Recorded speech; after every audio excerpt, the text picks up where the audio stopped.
I'm in East Midnapur. This has also been one of the most badly affected areas, violent areas. There have been several, reports of TMC workers claiming that they've been attacked by the BJP and the Congress, and also happening otherwise. This is really on the way to Nandigram, which is essentially going to be my final destination. And there we know the fight is essentially between the BJP and the Trinamool Congress, and that was a political setback for Mamata Banerjee because she had lost her assembly elections from Nandigram.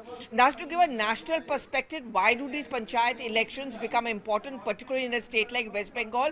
Because this is the most grassroots polls, and that's where you begin from. Whoever captures the state level politics begins actually from the panchayat elections. That's how the left works. That's how the Trinamool Congress also works. But this is also the point of biggest conflict between the BJP and the TMC.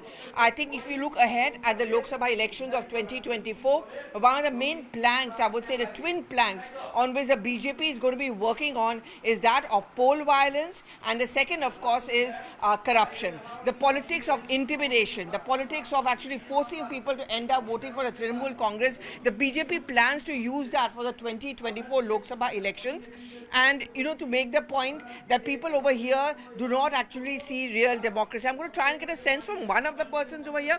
এখানটা অনেকবার বলে এখানে violence হয়েছে, এইসব report আমরা পূর্বে বিদ্যাপীঠে দেখেছি।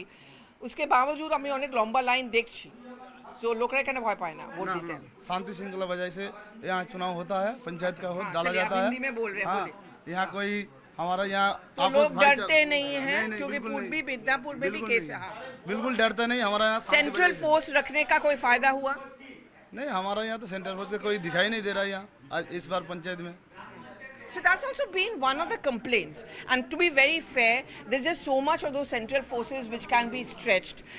They've been basically concentrating on areas which are considered to be sensitive areas. These elections become important because whatever may be the outcome, the fact remains is if there's going to be widespread political violence today, the BJP is certainly going to use it to its political advantage in the big run-up to the 2024 Lok Sabha elections.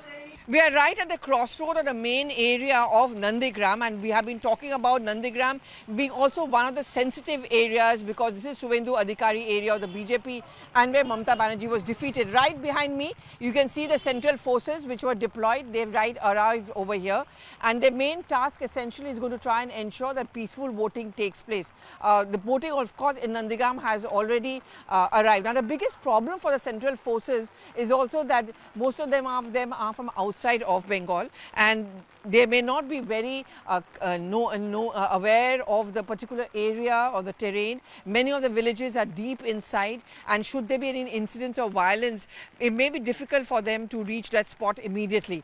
But the government's logic is, and also the court's logic is, that they are reassurance. Their presence is reassurance. These are confidence building measures where the people cannot fear, they need not fear, they can easily go in and cast their vote, and that's the entire idea of central forces. Also, they cannot be deployed in every booth, but in many of the pockets, the sensitive areas have been chosen, and the central forces have also now become a point of a tug of war between the BJP and the Trinamool Congress, with the TMC seeing this as an encroachment of the central government, and of course the BJP making it a point that we stand vindicated because the court had to intervene, and this just goes on to show that there is little faith as far as the state administration is concerned.